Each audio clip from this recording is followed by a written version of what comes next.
আকাশের বুকে এক অপরাজেয় দানব ডানা মেলেছে, যার হুঙ্কারে পেন্টাগনের শীর্ষ জেনারেলদের কপালে চিন্তার ভাঁজ পড়ে গেছে।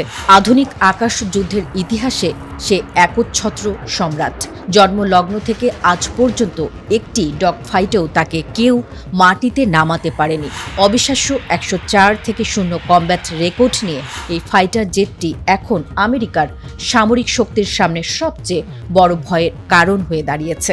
আকাশে এর অপরাজেয় রাজত্ব এবং দানবীয় ক্ষমতা বিশ্ববাসীকে স্তব্ধ করে দিয়েছে।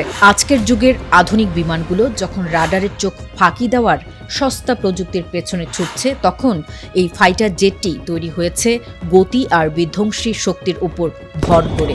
এর ভেতরে থাকা দুটি শক্তিশালী টার্বোফ্যান ইঞ্জিন প্রায় 58,000 পাউন্ডের দানবীয় থ্রাস্ট তৈরি করে, যা এই বিশাল ধাতব শরীরকে শব্দের চেয়েও 2.5 গুণ বেশি গতিতে ছুটিয়ে নিয়ে যায়। এর থ্রাস্ট টু ওয়েট রেশিও এতটাই নিখুঁত যে এটি অভিকর্ষ বলকে বুড়ো আঙুল দেখিয়ে সোজা খাড়াভাবে আকাশের দিকে রকেটের মতো উড্ডয়ন করতে পারে। এই অবিশ্বাস্য ক্ষমতার কারণে ক্লোজ কোয়ার্টার ডগফাইটে এর মুখোমুখি হওয়া মানেই নিশ্চিত মৃত্যু। তবে বর্তমান যুগের আধুনিক যুদ্ধ কৌশলে এই ঈগলকে আর শত্রুর কাছাকাছি যাওয়ারও প্রয়োজন পড়ে না। একে আপগ্রেড করা হয়েছে অত্যন্ত শক্তিশালী এইসার রাডার দিয়ে। এর ফলে পাইলট দৃশ্যমান সীমানার অনেক বাইরে, অর্থাৎ প্রায় 100 মাইলেরও বেশি দূর থেকে যে কোনো শত্রু বিমানকে ট্র্যাক এবং লক করে অনায়াসে ধ্বংস করে দিতে পারেন। কোনো গোপন ইন্টারনাল বে নয়, বরং বুক ফুলিয়ে ডানা জুড়ে এই ফাইটার বহন করতে পারে প্রায় 29,500 পাউন্ডের বিশাল অস্ত্র ভাণ্ডার।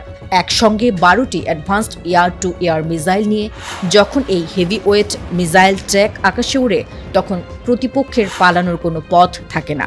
এই বিমানের টিকে থাকার ক্ষমতা কতটা অলৌকিক তার প্রমাণ মেলে এক ঐতিহাসিক আকাশ সংঘর্ষে। মাঝ আকাশে অন্য একটি বিমানের সাথে মারাত্মক সংঘর্ষে এর ডান দিকের পুরো ডানাটি শরীর থেকে বিচ্ছিন্ন হয়ে গিয়েছিল। যে কোনো সাধারণ ফাইটার হলে তখনই সাগরে আছড়ে পড়ত, কিন্তু এই বিমানের শক্তিশালী ইঞ্জিন আর মজবুত ডিজাইন এক ডানা নিয়েই বিমানটিকে নিরাপদে মাটিতে নামিয়ে এনেছিল। পরাশক্তিদের $100 কোটি পঞ্চম প্রজন্মের স্টিলথ বিমানগুলোর অহংকার চূর্ণ করে এই অপরাজেয় ফাইটার আজও আকাশপথের আসল রাজা হয়ে টিকে আছে। আর ঠিক এই কারণে এর গর্জনে প্রতিনিয়ত কেঁপে ওঠে।